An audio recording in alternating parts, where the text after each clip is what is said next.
Assalamualaikum warahmatullahi wabarakatuh. Perkenalkan, nama saya Nengratna Apriliani dari semester 2B.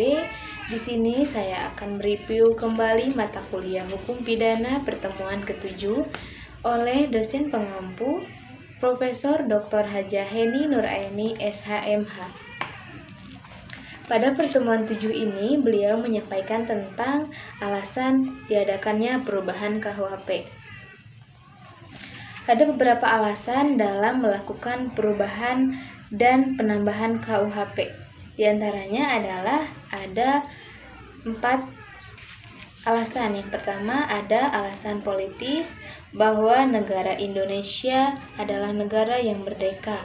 Oleh karena itu, sudah sewajarnya kalau kita memiliki KUHP yang sifatnya nasional. Selanjutnya juga ada alasan sosiologis. Dengan adanya KUHP buatan bangsa Indonesia sendiri, maka diharapkan dapat mencerminkan nilai-nilai kebudayaan, bangsa dan agama yang dianut oleh masyarakat Indonesia. Karena dalam KUHP warisan kolonial masih banyak perbuatan-perbuatan yang menurut nilai budaya dan agama itu tidak boleh dan tidak sesuai. Selanjutnya, contohnya pada mengenai hukum mati. Dalam KUHP Belanda tahun 1896 sudah dicabut dan dinyatakan tidak berlaku lagi, tetapi dalam WPSNI masih diberlakukan.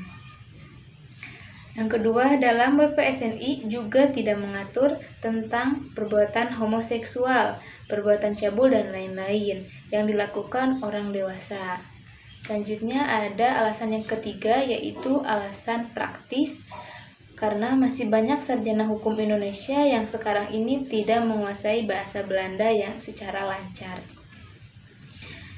Alasan yang terakhir yaitu ada alasan adaptif, yaitu Indonesia sebagai bagian dari bangsa di dunia wajib memperhatikan asas-asas universal secara internasional dan memasukkan asas-asas tersebut di dalam bentuk KUHP.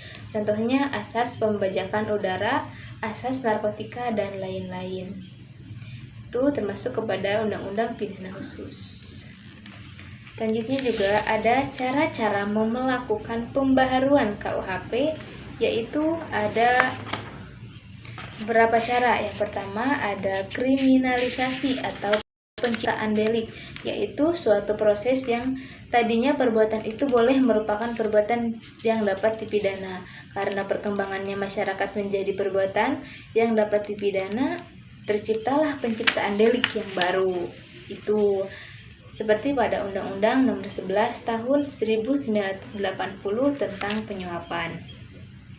Selanjutnya ada dekriminalisasi atau kebalikan dari kriminalisasi, yaitu suatu proses yang tadinya perbuatan itu dapat dipidana karena perkembangan masyarakat menjadi perbuatan yang tidak dapat dipidanakan, jadi dimandulkan. Jadi sifat dari dekriminalisasi itu yaitu memandulkan delik. Selanjutnya ada yang ketiga, yaitu rekriminalisasi atau gabungan dari kriminalisasi dan dekriminalisasi, yaitu suatu perbuatan yang tadinya dapat dipidana karena perkembangannya masyarakat menjadi tidak dapat dipidana. Selanjutnya, karena perkembangan masyarakat pula, maka perbuatan tersebut dapat dipidana kembali.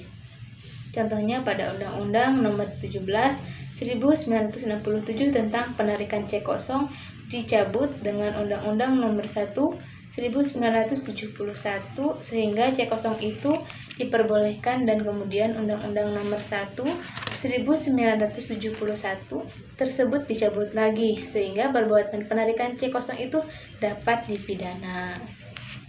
Selanjutnya ada yang keempat, yaitu depenalisasi, yaitu suatu proses yang tadinya perbuatan itu dapat diancam penal atau pidana.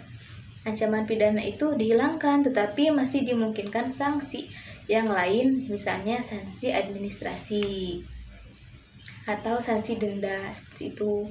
Ada juga yang kelima, mitigating, yaitu suatu proses yang tadinya dikenakan sanksi hukum yang berat diganti menjadi sanksi yang ringan. Jadi perubahan dari berat menjadi ringan itu disebutnya mitigating. Juga ada juga metode-metode pembaruan KUHP, yaitu metode evolusi atau evolusionis atau proses pembaharuan. Dalam melakukan pembaharuan pidana bisa dilakukan dengan cara menyelipkan pasal-pasal dalam KUHP. Itu selanjutnya dalam kompromis ada dalam melakukan pembaruan KUHP. Kalau ada masalah baru, tidak perlu membuat KUHP baru, tetapi cukup dengan cara menambahkan bab baru dalam KUHP. Jadi, cara yang pertama evolusi dan evolusionis itu menambahkan pasal, sedangkan kompromis adalah menambahkan bab. Itu. Yang ketiga ada global. Dalam pembaruan hukum pidana dilakukan secara keseluruhan, baik pidana formil maupun pidana material. Contohnya pada Undang-Undang Nomor 7 Darurat 1955 tentang tindak pidana ekonomi yang mengatur tindak pidana maupun tindak pidana formil atau material. Seperti itu. Mungkin pertemuan kali ini hanya itu yang disampaikan oleh Ibu dosen. Terima kasih. Assalamualaikum warahmatullahi wabarakatuh.